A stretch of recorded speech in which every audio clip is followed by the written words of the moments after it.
Hello friends, स्वागत है आप सभी का हमारे यूट्यूब चैनल पे। इस वीडियो के माध्यम से कुछ हम इम्पोर्टेंट्स हमारे जो 71 बीपीएससी का मेंस है,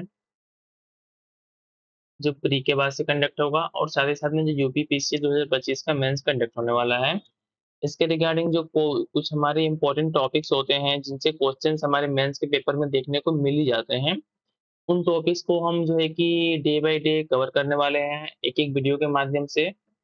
तो वीडियो में आगे बढ़ने से पहले आप सभी से हम्बल रिक्वेस्ट है कि प्लीज़ आप लोग वीडियो को लाइक और साथ ही साथ में चैनल को सब्सक्राइब ज़रूर कर लीजिएगा। क्योंकि आपका एक सब्सक्रिप्शन जो होता है ना, हमारे लिए बहुत ही इम्पोर्टेंट होता है। ये हमें मोटिवेट करता है कि फ्यूचर में इस तरीके से और भी अच्छी वीडियो जो आपके मेंस के एग्ज़ाम में हेल्प करें, अपने चैनल पे अपलोड करें। तो इसमें हम मेनली जो है ना कि बहुत ही जो हॉटेड टॉपिक है, इस समय चल भी रहा है। हाल ही में आप सभी को पता होगा कि प्रेसिडेंट्स ने जो है कि सुप्रीम कोर्ट से 14 क्वेश्चन किया। उसके पहले जो है कि सुप्रीम कोर्ट ने कुछ प्रेसिडेंट के पावर को लिमिट कर दिया था कि इतने समय में आपको जो है कि कोई स्टेट वगैरह या गवर्नर कोई आपको बिल स्टेट का ट्रांसफर करते हैं तो इतना एक कूलिंग पीरियड इंट्रोड्यूस कर दिया था कि इसके पहले आपको जो है कि उस पे कोई डिसीजन लेना पड़ेगा। तो इसके रिगार्डिंग हमारा जो जुडिशियल एक्टिविज्म हो जाता है, और साथ ही साथ में जो इसमें टॉपिक्स हैं जैसे कि जुडिशियल ओवररीच हो गया, जुडिशियल रिस्ट्रेन हो गया, ये टॉपिक हमारे एग्जाम पॉइंट ऑफ व्यू से इंपॉर्टेंट हो जाते हैं। तो इन्हीं टॉपिक्स को हम जो है कि इस वीडियो के माध्यम से जो हमारे 71 बीपीएससी का जो मेंस होगा, सॉरी, जो मेंस होने वाला है, और साथ ही साथ में जो यूपी पीसीएस है हमारा 2025 का मेंस, इन सभी के लिए बहुत ही ज्यादा इंपॉर्टेंट हो जाता है। तो चलिए वीडियो को शुरू करते हैं। पहले हम समझ लेते हैं ना कि सेपरेशन ऑफ पावर क्या होता है। तो सेपरेशन ऑफ पावर का जो कॉन्सेप्ट है कॉन्स्टिट्यूशन में, इसका मतलब क्या होता है कि जो भी पावर होगा, ठीक है, जो भी पावर होगा, जो भी ऑथोरिटी एन्जॉय करेगा, उनके बीच में क्लियर डिवीजन होगा।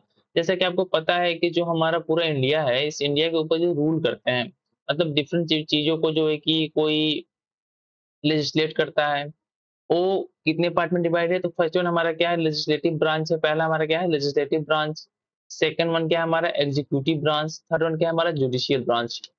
इसमें जो फर्स्ट वन है हमारा लेजिस्लेटिव ब्रांच, इसका पावर क्या है? तो इसका पावर है मेक्स लॉ, ठीक है, ये लॉ बनाता है।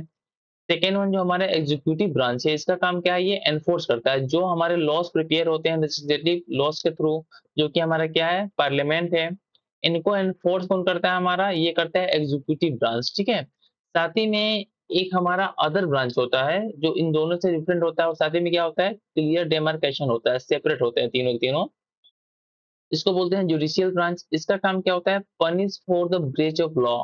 अगर ये लॉ बनाया गया है, एक ने इन्फोर्स कर दिया, अगर इन लॉज को कोई ब्रेच करता है, कोई इसके अगेंस्ट कोई काम करता है, तो वो पनिश करने का एम किसके पास है? ये हमारा जुडिशियल के पास है। तो देख लेना, जो सेपरेशन ऑफ पावर है, ये कॉन्सेप्ट हमारे कॉन्स्टिट्यूशन में क्लियर मेंशन है कि किस तरीके से पावर का डिवीजन है हमारे तीन ऑर्गन्स के बीच में।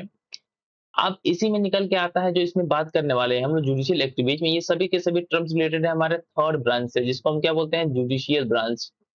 कि ये किस तरीके का कॉन्सेप्ट है, और इसका यूज करने पे जो अगर जुडिशियल ब्रांच इस कॉन्सेप्ट को यूज करता है, तो किस तरीके से हमारा लेजिस्लेटिव ब्रांच और एग्जीक्यूटिव ब्रांच पे क्या इफेक्ट्स होते हैं, इनको देखने वाले हैं। तो फर्स्ट वन देख लेते हैं हमारा क्या है जुडिशियल एक्टिविटी में। फर्स्ट जो टॉपिक है हमारा ये है जुडिशियल रिव्यू का। साथ ही में वीडियो में आगे बढ़ने से पहले मैं आप सभी को बता दूं कि ये जो नोट्स है, ये नोट्स आपको हमारे चैनल पे मिल जाएंगे, ठीक है। आप हमारे टेलीग्राम चैनल को ज्वाइन कर लीजिएगा, और वहां से इजिली जो है कि इस नोट्स को आप डाउनलोड कर सकते हैं। तो जुडिशियल रिव्यू की जब हम बात करते हैं, तो ये कॉन्सेप्ट क्या है? इसमें बोला गया है कि courts review constitutional validity of a law, ठीक है। कोर्ट के पास पावर होता है कि कोई भी अगर लॉ पास होता है लेजिस्लेटिव ब्रांच के द्वारा, एग्जीक्यूटिव के द्वारा उसको इन्फोर्स किया जाता है, तो इसको जो रिव्यू करने का पावर होता है, ठीक है, रिव्यू करने का पावर, दैट मीन्स कि जांचने का पावर, हिंदी में क्या बोलेंगे इसको? जांच करने का पावर जो होता है किसके पास होता है? जुडिशियल ब्रांच के पास होता है। इसके जो ये पावर है कॉन्स्टिट्यूशन में, इसको किस किस आर्टिकल के थ्रू ये पावर दिया गया है, इसकी बात करते हैं। तो ये हो गया हमारा आर्टिकल 13, 32 और 226, जो कि आपको ऑलरेडी पता होगा कि हाई कोर्ट से रिलेटेड है। हाई कोर्ट के पास भी पावर होता है रिट पिटीशंस के थ्रू। जैसे कि हमारा आर्टिकल 13 हो गया, 32 हो गया, ये जो है कि सुप्रीम कोर्ट को पावर देते हैं। और इसे 226 क्या हमारा हाई कोर्ट को पावर देता है। ये क्या है, एक तरीके से forms the core of the judicial review. एक तरीके से क्या है, जो जुडिशियल रिव्यू का जो कॉन्सेप्ट है, इसका कोर के रूप में काम करते हैं। इसमें एग्जांपल के रूप में यहाँ पे ऐड किया गया है, क्या है ये कि NJAC stuck down for violating the separation of power. Government of India ने जो है कि एनजेएसी एक्ट पास किया था, नेशनल जुडिशियल अपॉइंटमेंट कमिटी। इसके थ्रू जो है कि जजेस का अपॉइंटमेंट होने वाला था, तो इसको सुप्रीम कोर्ट ने क्वाश कर दिया। क्यों कर दिया? क्योंकि इसने बोला कि ये क्लियर क्या है, ये क्लियर वायलेट करता है किसका, सेपरेशन ऑफ पावर का। सॉरी।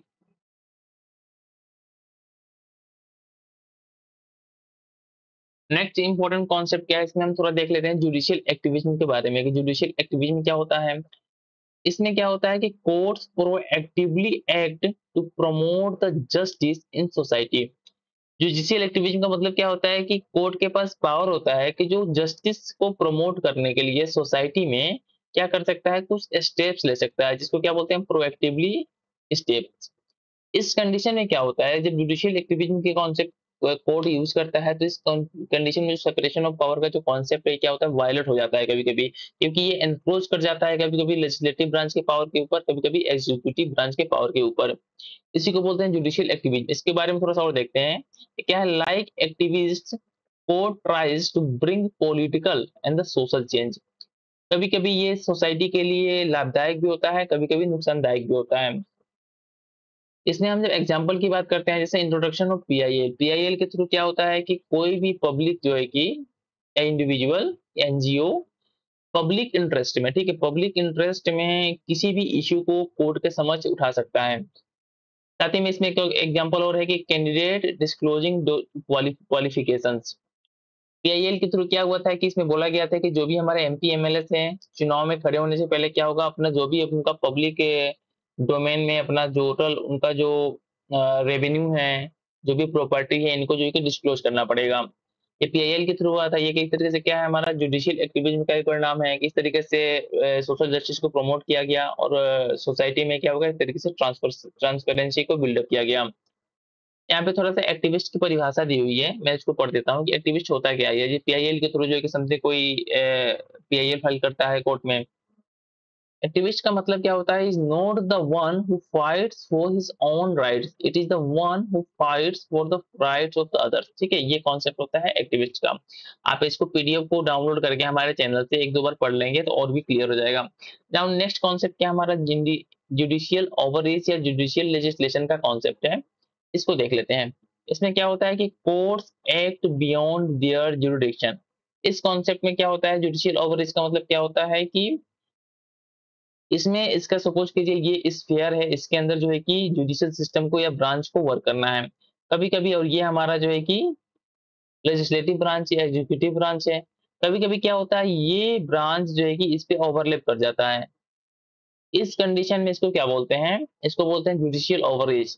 ये आप जो है कि इस सर्किल के थ्रू भी अगर आप आंसर राइटिंग करते हो तो इसको दिखा दोगे इस तरीके से, तो और भी बेटर आपके मार्क्स इंप्रूव हो जाएंगे।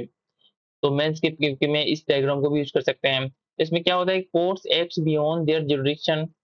इस कंडीशन में क्या होता है, it challenges the doctrine of the separation of power. Separation of power का जो डॉक्ट्रिन है, जो सिद्धांत है, इसको जो है कि कभी कभी ये चैलेंज कर देता है। जैसे एग्जांपल के रूप में क्या दिया गया, court fixing timing for Diwali firework. जैसे कि जुडिशियल ओवररीच का यूज करके क्या किया कोर्ट ने, कभी कभी दिवाली के टाइम पे जो पटाखे वगैरह फोड़े जाते हैं, इस पे बैन लगा दिया दिल्ली साइड में। इसके साथ ही जो है कि लिक्विड सोप जो होते हैं हमारे नेशनल हाईवे के अलोंग नहीं होंगे, इसको बैन कर दिया कोर्ट ने। तो ये सभी के सभी क्या है, जुडिशियल ओवररीच है। अब जुडिशियल रेस्ट्रेंट देख लेते हैं, ये कॉन्सेप्ट इसमें क्या ये कॉन्सेप्ट क्या होता है, court restrict the use of their power.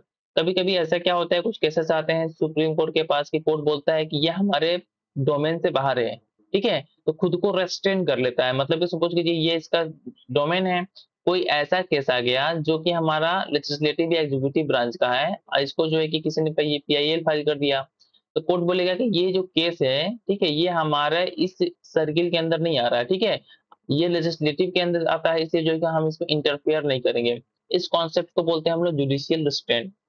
इसमें कुछ एग्जांपल देख लेते हैं, जैसे कि supreme court refuse to temporarily stop central vista construction during the second wave. ठीक है, इसको मना कर दिया था। नेक्स्ट वन इसमें क्या है कि supreme court refuse to look into reduced purchase of the Rafale 36 instead of 126।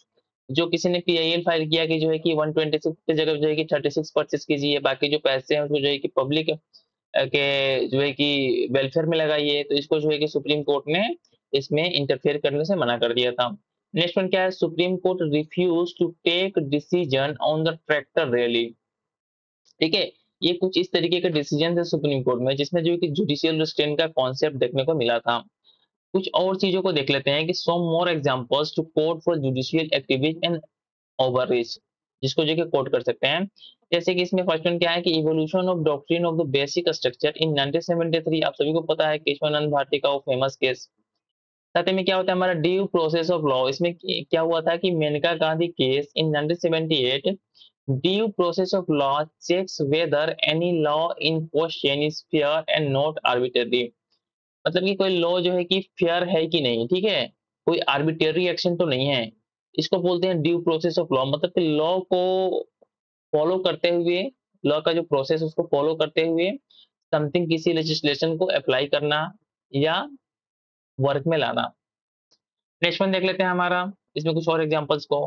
Playing national anthem in cinema halls made compulsory by supreme court in Shyam Narayan Chouksey case. ठीक है, ये इंपॉर्टेंट केसेस हैं जो आप अपने मेंस के आंसर राइटिंग की copy में कोट करते हो तो आपके मार्क्स जो है कि इंप्रूव हो जाएंगे। नेक्स्ट वन क्या हमारा, liquor sale ban within 500 meters of highway, जो ऑलरेडी मैंने बताया कि जुडिशियल एक्टिविज्म का यूज करके जो है कि इसको बैन कर दिया था। cancel 122 telecom licenses and mandated compulsory auction for natural resources. Next में क्या हमारा, issue Vishakha guidelines 1997 to protect women for the sexual harassment at workplace. Next में क्या हमारा, ban on sale of BS4 vehicles should be sold after March 13, 2020. Next में क्या, Allahabad high court order that the bureaucrat must send kids to government school. कभी कभी क्या होता है, रेशनल भी होता है, कभी कभी इलॉजिकल भी हो जाता है इनका जो हमारा फैसला होता है। नाउ नेक्स्ट वन कुछ और चीजें देख लेते हैं इसमें कि argument against judicial activism. Judicial activism के अगेंस्ट जो है कि क्या क्या आर्गुमेंट दिए जाते हैं। फर्स्ट वन क्या है हमारा, against the spirit of the constitution by violating the separation of power। तो कॉन्स्टिट्यूशन में सेपरेशन ऑफ पावर का कॉन्सेप्ट जो क्लियर दिया गया है कि कौन क्या काम करेगा, कभी कभी इस कॉन्सेप्ट को क्या करता है, ये वायलेट कर जाता है। इसलिए क्या है हमारा, कॉन्स्टिट्यूशन की जो स्पिरिट है, ठीक है, उसके अगेंस्ट चला जाता है ये। जैसे क्या है, अगेंस्ट आर्टिकल 50, जो 15 हमारा आर्टिकल इसमें क्लियर लिखा गया है कि separation of the judiciary from executive. Next one क्या हमारा, reduce trust of the people in executive which can be dangerous for the democracy is that courts seen as a saver against the tyranny। Next one देख लेते हैं हमारा क्या है, judiciary is not accountable to people unlike executive, also it can punish for contempt.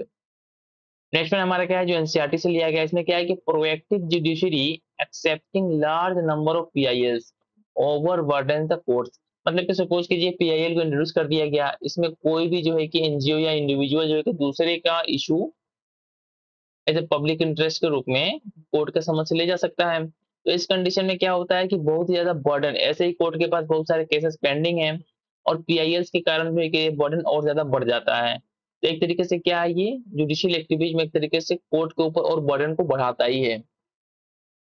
Next one क्या है इसमें कि it has blurred the line between executive and judiciary.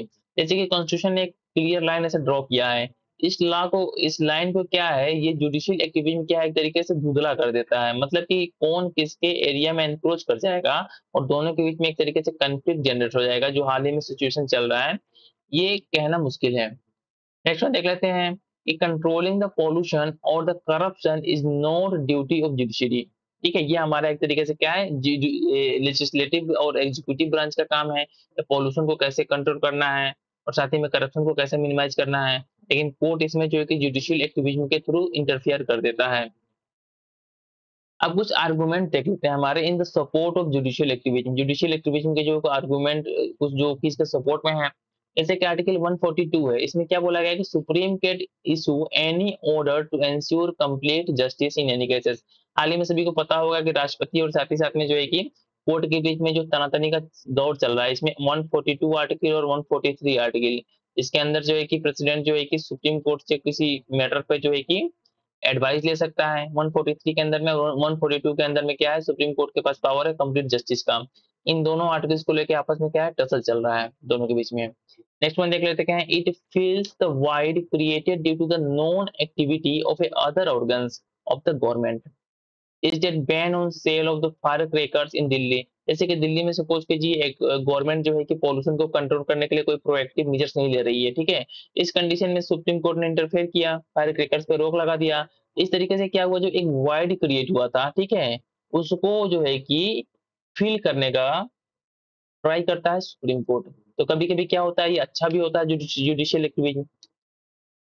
Next one example क्या है, restriction around the Taj Mahal to protect it. ठीक है, government इस पे ध्यान नहीं दे रहा था, सुप्रीम कोर्ट ने जुडिशियल एक्टिविज्म के थ्रू इंटरफेयर किया कि ताजमहल के अलोंग जो कंस्ट्रक्शन का काम नहीं होगा।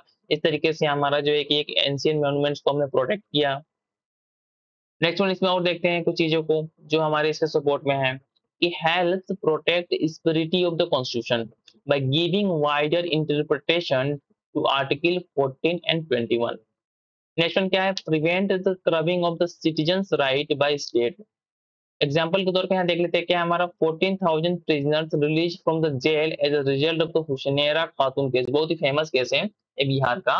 बिहार में इसको कोट कर सकते हैं कि हुसैनरा खातून ने पीआईएल दायर किया बिहार में जो हमारे प्रिजनर्स हैं उनके कंडीशंस को लेके कि किस तरीके से जो है कि कुछ प्रिजनर्स हैं जिनका सजा पूरा हो चुका है लेकिन उनके पास जो मिनिमम अमाउंट है वो देने की पैसे नहीं है, तो उनको अभी तक जो है कि जेल में रखा गया है, साथ ही वहाँ पे जो कि प्रिजनर का कंडीशन खराब है। तो इसके बेसिस पे जो है कि सुप्रीम कोर्ट ने फैसला लिया और सभी के सभी प्रिजनर्स को जो है कि रिलीज किया गया।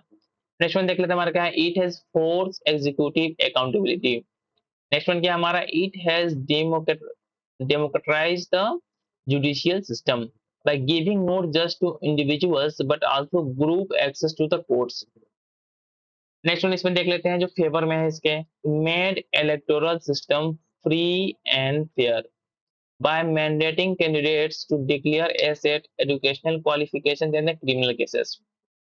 अब इसमें साथ ही में आपने सपोज कीजिए जुडिशियल एक्टिविज्म में इतना चीजें लिख लिया था, उसमें क्लोजिंग रिमार्क्स में क्या क्या लिख सकते हो इसकी बातें कर लेते हैं। इसमें क्या होगा, there is a thin line between judicial activism and judicial overreach. Judicial discipline must be maintain, ये लिख सकते हो उसमें। नेक्स्ट वन क्या लिख सकते हो, case invoking article 142 refer to the bench at least 5 जजेस for political social change in society activism is necessary but should be within limit. ठीक है, ये भी लिख सकते हो इसमें क्लोजिंग लाइंस में। नेक्स्ट में लिख सकते हो क्या हमारा, court must exercise restraint and not act as a super legislature. Judicial activism is a good as an extension of judicial review, however it should not grow into the judicial overreach। ये कुछ हमारे closing remarks दे सकते हो। अब इसमें इतने जो है कि कॉन्सेप्ट जो है कि ठीक है, ये हमारे जुडिशियल एक्टिविज्म में से रिलेटेड कोई भी अगर 5 नंबर का क्वेश्चन शॉर्ट में आ जाता है, लॉन्ग में आ जाता है, साथ ही में अगर आईएसए में इस कॉन्सेप्ट को यूज करना हो तो आपके लिए सफिशियंट है। आप डायग्राम्स के थ्रू साथ ही में इस पीडीएफ के थ्रू इस टॉपिक को बहुत ही अच्छे तरीके से प्रिपेयर कर सकते हो। ठीक है, तो आप सभी लोग हमारे टेलीग्राम चैनल को ज्वाइन कर लीजिएगा, वहां से आपको इसका पीडीएफ मिल जाएगा जहां से आप उसको डाउनलोड करके आसानी से पढ़ लीजिएगा। साथ ही में 1-2 बार वीडियो को देख लेंगे तो आपको जो है कि सभी चीजें क्लियर हो जाएंगी। तो थैंक्स फॉर वाचिंग। साथ ही में वीडियो को एंड करने से पहले फिर से रिक्वेस्ट करता हूं कि आप लोग चैनल को सब्सक्राइब जरूर कर लीजिएगा, क्योंकि डेली जो है कि एक इंपॉर्टेंट टॉपिक्स हमारे 71 बीपीएससी मेंस के लिए और साथ ही में यूपीपीएससी 2025 मेंस के लिए आपको हमारे चैनल पर देखने को मिलेंगे, जिससे आपका मेंस का बहुत ही कंप्रेहेंसिव वे में प्रिपरेशन हो जाएगा। थैंक्स फॉर वॉचिंग, मिलते हैं नेक्स्ट वीडियो में।